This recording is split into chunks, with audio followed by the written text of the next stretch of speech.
Good evening. Welcome to Network. My name is Zondi. Now, the Central Bank of Kenya says over 0.1 billion rand is transacted. That is a massive amount. In the last government has been using social media to convince citizens that the president is okay. We'll tell you all about that in the program. Video will talk about Zimbabweans using pseudonyms media and whether the Baba Jukwa case social media on trial in the Southern African. We'll also go to Cape Town where we'll hear about technology. We are live. Find us on SABC, Facebook and Twitter. It's News Network at SABC.za on email. Let's start with your social technology news.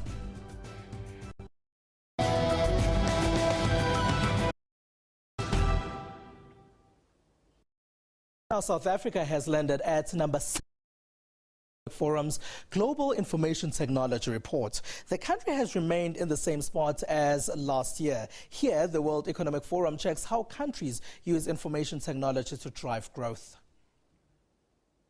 The World Economic Forum Global Information Technology Report has ranked 148 countries.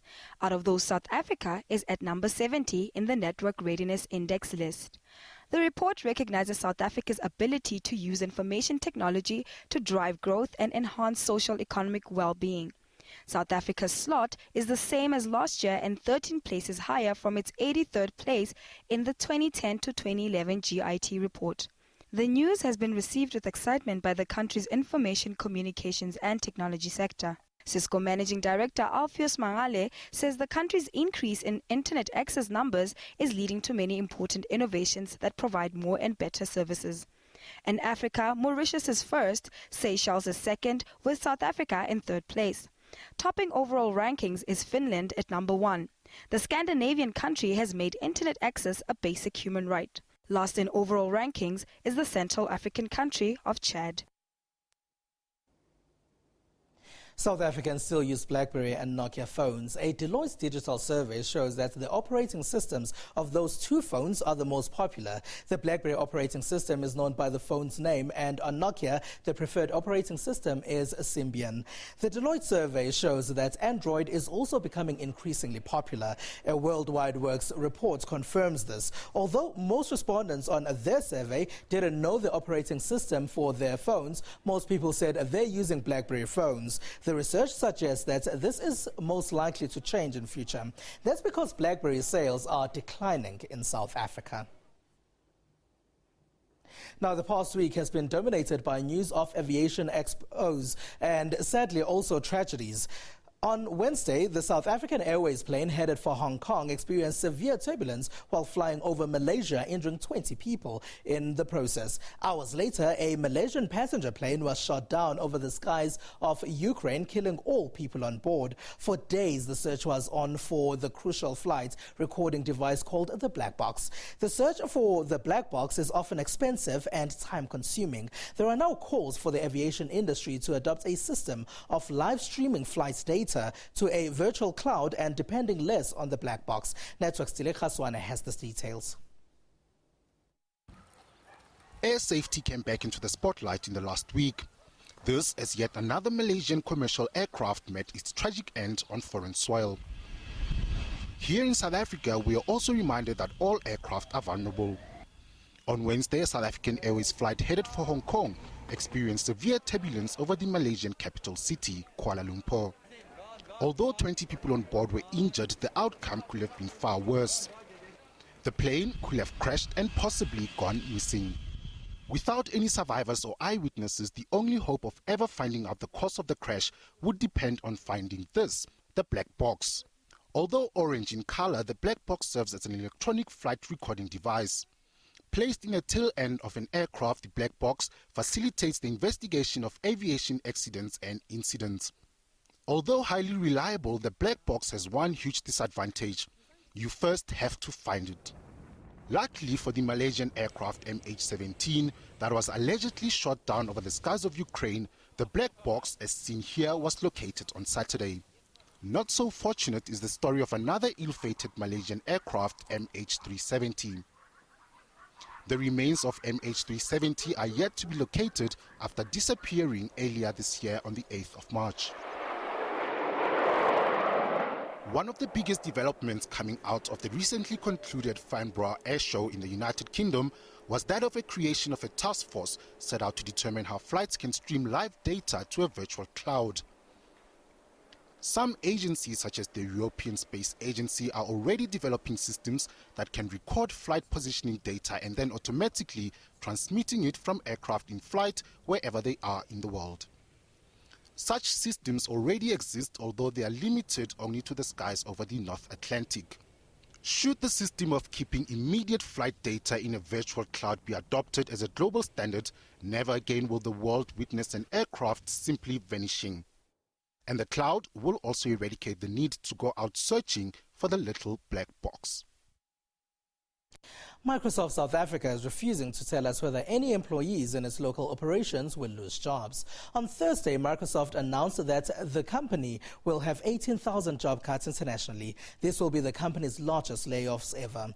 When Network phoned, they told us that they cannot comment on whether there will be South African job cuts. They told us that they are currently on a break and don't issue comments or statements during that period.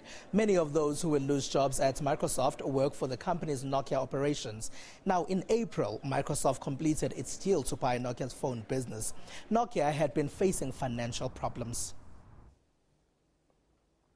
The LG G3 smartphone has launched in South Africa. The South Korean manufacturer says this is definitely an upgrade from the G2, which we received in 2013. We took cameraman Malusi Ndanze to Melrose Arch in Johannesburg, where LG was revealing the phone. It seems every week there's a new smartphone entering the market. In the last year, LG launched several products in South Africa. The latest is the G3, which was revealed at the venue in Melrose Arch, Johannesburg. The phone has a glossy cover and a high-quality display screen of 5.5 inches. As most smartphone manufacturers do nowadays, LG is trying to promote the quality of the camera here. We will have laser autofocus that allows you to basically focus on a picture within 276 milliseconds. As quickly as that, the phone has focused and you walk away with brilliant pictures. That should be good for those whose primary purpose is to share where they are and the food they're eating on Instagram, Facebook and Twitter. A feature a lot of us will be paying close attention to here is the battery life. LG says irrespective of how much you social network, it should last you the whole day. LG says we can ring them up and demand answers should the battery ever last less than a day. Those who had a few minutes to play around with the G3 like it. And the first thing I love about it is the display. I've never had a smartphone in my life, so I think it's just absolutely divine. One major feature is the camera, the picture quality. I was able to try it out and look beautiful, you know. Some have a few questions like Tendai. I want to know what the price is though, that's what I'm curious about. We then posed that question to the General Manager of Mobile Communications at LG Electronics South Africa, Dion Prinsloo. We are expecting around 8,999 as a retail or a cash offer for consumers. LG says MTN and Cell C should have the phone on the 1st of August. They wouldn't commit themselves on a Vodacom date, but they're hoping the country's largest network provider will have it on the 7th of August. One of South Africa's most popular online payment providers, Payfast, will now accept bitcoins. We've told you about bitcoins in the past. It's an online currency that still isn't recognized by South African authorities. Here's producer Lebo Sichak. Hi, I was wondering, do you take Bitcoin? They don't take Bitcoin. If you thought that digital currency bitcoins are valueless and therefore of no use, well, think again. One of South Africa's biggest online payment gateways, Payfast, has embraced the cryptocurrency, making it one of its official payment methods. This move was made by Payfast in partnership with BitX Exchange South Africa. In an interview with Network 2 months ago, Sonia Kunal of BitX Exchange South Africa mentioned that bitcoins were not government regulated, therefore making them unofficial, which leads to the question, is it safe to use the currency as a payment method? Like any other payment method in the world, whether it's cash or credit card, there will always be fraud, money laundering, illegal purposes used for money. I officially made my first Bitcoin purchase, our first Bitcoin purchase. Payfast joins 30 other South African merchants that accept the cryptocurrency as a payment method. Bitcoin may be silly, but the taco is pretty tasty. Here on Network, we've told you about the people behind me. They are known as the Zone 9 bloggers. It's a group of Ethiopian bloggers and journalists who have been behind bars since April. They've now been charged with terrorism. It's believed the 9 were arrested because they are critical of that country's government.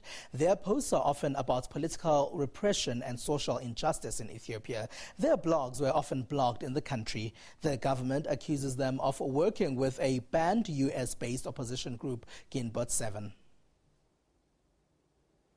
The Zambian government has been trying hard to prove that President Michael Sata is healthy.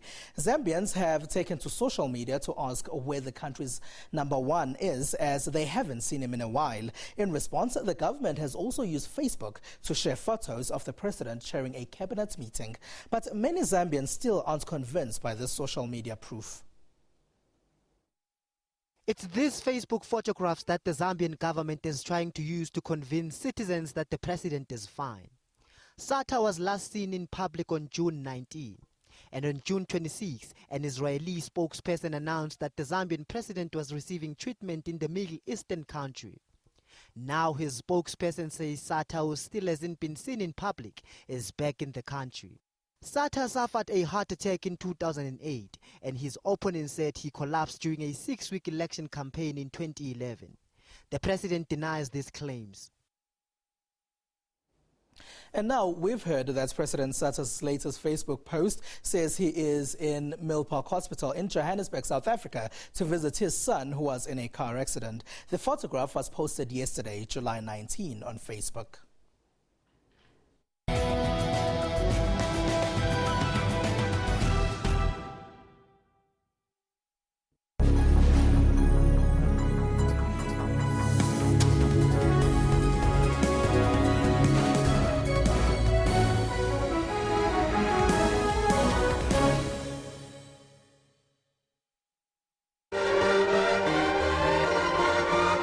Accra is a beautiful city of contradictions.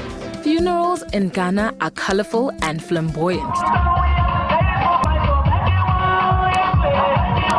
Ghana coffins are functional coffins made by specialized carpenters. These colorful objects, which have developed out of figurative palanquins, are not only coffins but considered real works of art. Each year, festivals and durbars are held in various parts of the country to celebrate the heritage of the people. That's Kaleidoscope, Sundays 5:30 p.m. on SABC News.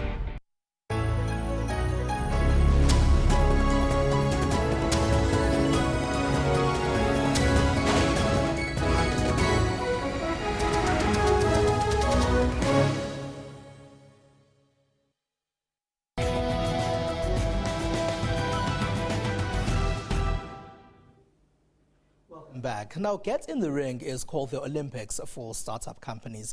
This next insert explains a bit more about this year's competition.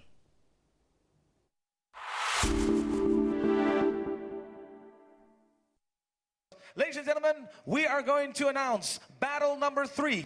Give it up for the one and only Hard Career.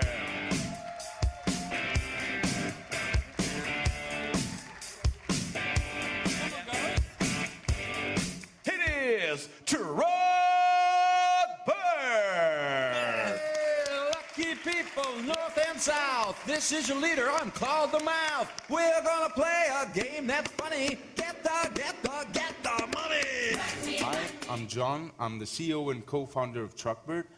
We're creating an online marketplace where shipping companies can upload freights and truck drivers can use their mobile phones to access these freights and close deals while being on the road. Now, imagine the price of the notebooks 10 years ago and the price of the notebooks now. Why is that? Process improvement, and we're about that. In US and in EU, 98% are small to medium companies. Highly underserved market. Nobody cares about those guys. We do. Now joining me from Cape Town is Leanne Dutoy. She's from Silicon Cape, and they're in charge of the Cape Town leg of Get in the Ring. Hello, and thank you for being a part of our network, Leanne. Thank you very much for inviting me. It's great to be here. Now, Leanne, why is this called the Olympics of Startups? Well, good question. So it started in 2009. There's over 2,000 applications around the world. It's hosted in 50 countries. We're lucky enough to host Johannesburg as well as Cape Town. So it's the Olympics of Startups because it's such a global thing. Started by the Erasmus Centre for Entrepreneurship. Can you just tell us how it works in South Africa? You're talking about Johannesburg and Cape Town. Are those the only two cities, and will there be one winner from South Africa? No, luckily enough, we had a great sponsor who has supplied tickets to go from Johannesburg and Cape Town, so we didn't have to face off against each other. So on the 16th of July, was the Johannesburg leg, hosted in Johannesburg, and on the 22nd is the Cape Town leg. It's really exciting. So the criteria is you can't be older than 5 years old. You have to be able to speak English, seeking an investment, as well as scalable and innovative. So how it actually works is you have 5 rounds. It will be judged by awesome judges who have either exited or run their own companies. And you'll be based on a business model, market validation, who's in your team, what achievements you have, and what investment you're looking for. Can you tell us about the ideas that came out of Johannesburg and what you're expecting in Cape Town? The ideas that were in Johannesburg were very, very interesting. They focused more on... Cape Town focuses more on tech than they do, and I think that's just because Silicon Cape is a tech-based initiative. The Cape Town version is based on education. There's some transport in there, as well as e-commerce. There's a matching portal. So there's 8 startups all in all. So it's going to be very, very exciting on the 22nd of July at Daddy-O. Premises, sponsored by Microsoft. We've got amazing other sponsors who are giving away websites. What we've also tried to do is make sure that we get investors in the room. So YouStart is also a big backer, excuse me, and to make sure that not only will they find investments at the national league, but also at the regionals, which is here in Cape Town. The winners from here will get to go to Rwanda, which will be in September. And then the winners of the African leg will then go to Rotterdam, which will be hosted in November, which is for Global Entrepreneurship Week. All right, so talk about the African leg in Rwanda. Just tell us a bit about that. What happens there? So it will be the same premise as what you saw in the inserts, but it will be different countries. So we are hoping that obviously either someone from the Johannesburg finalist or the Cape Town finalist go through. And then from there, that winner will get to go to Rotterdam, which they will be crowned the startup of all startups. And that's in September? September is Rwanda, and then Rotterdam is in November for Global Entrepreneurship Week.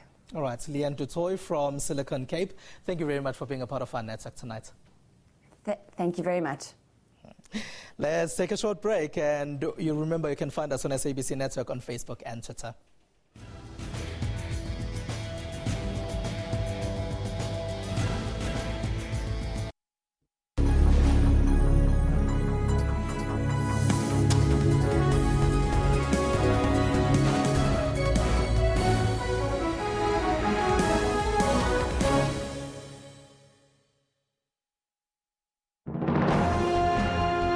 Zoom into Africa.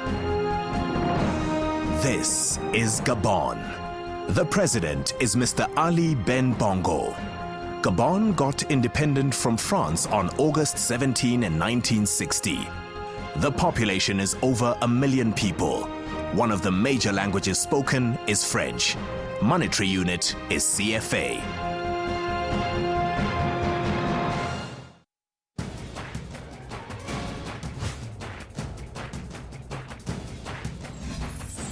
Why are protests violent? And why does it seem that the police are incapable of dealing with violent crowds?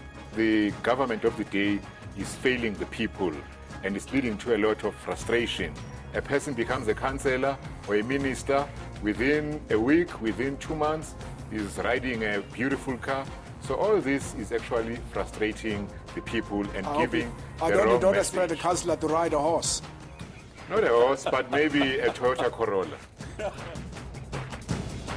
That's Rights and Recourse, Sundays 2 p.m. on SABC News.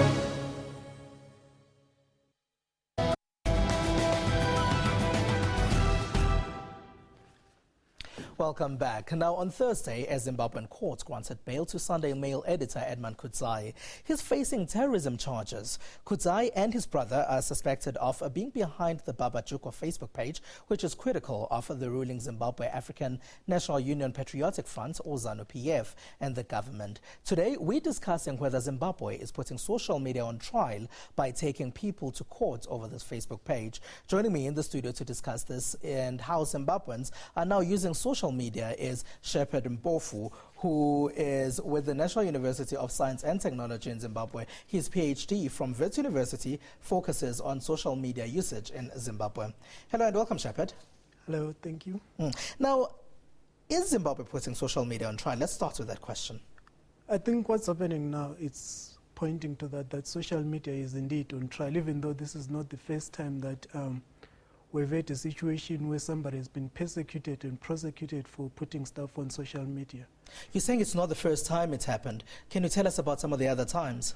The very first time that we remember was in 2011, soon after the Arab Springs. Somebody posted on Morgan Tsvangirai, who was the prime minister during that time, asking him that if the Arabs could do it, isn't it also a sign that with a little bit of social cohesion, Zimbabweans can also do it, and that person was arrested. Now, the Baba Jukwa case, why is it so important in Zimbabwe? I think one of the most fascinating, it straddles both sides. Some of the posts are really useless and some are quite informative and revealing about what's happening within ZANU-PF. And what makes it important is that some of the stuff is actually spot on. And some ZANU-PF members have actually confirmed that some of the stuff has been spot on. Hence, I think the persecution and the arrest of the Edmund Kudzai and his brother, and also a University of Zimbabwe student. Now, we know that some Zimbabweans, as a result of the arrest that you talk about here, have resorted to using pseudonyms on Facebook. Yeah, well, you referred to my PhD thesis when you started. When I looked at how Zimbabweans were discussing issues that have to do with identity, ethnicity, and even about the president himself, they used pseudonyms sort of as a way to protect themselves from being known by the state security agents, or even to be known within Zimbabwe. And I must hasten to add that people might use social media discussing Zimbabwean issues, but some of them are based outside Zimbabwe, but still they use these pseudonyms to protect themselves and also their families who are still inside the country. But can we trust information that comes from people who use pseudonyms in social media? To a certain extent, I believe we can. In a context like Zimbabwe, I believe it's a dual existence of authoritarianism and democracy. We hold our elections almost every 5 years without fail. But whether they are free or fair, that's another question or debate for another day. Since people cannot discuss certain things openly, like in a democratic state, I think they resort to social media to discuss certain things. And these things might be trusted, or we must trust them, because they reveal certain things that we might not be able to discuss openly in the public media or even in the private media. All right, but isn't Zimbabwe, the Zimbabwean constitution, does it not protect freedom of expression? Section 61 of the constitution does protect and allow for freedom of expression. And then subsection 5 of the same section again also limits or gives boundaries within which that freedom must be practiced. And again, section 86 of the same constitution. All right. We're going to have to leave it there. Thank you very much for being a part of our network, Shepherd Mpofu. All right, thank you. All right. That's where we'll have to leave it for today. We'll leave you with a video of photographs showing what some South Africans were doing for Mandela Day. Find us on SABC Network on Facebook and Twitter. We're on News Network at sabc.co.za on email. From Ms. Pumelele Zondi and the rest of the network team, have a good one.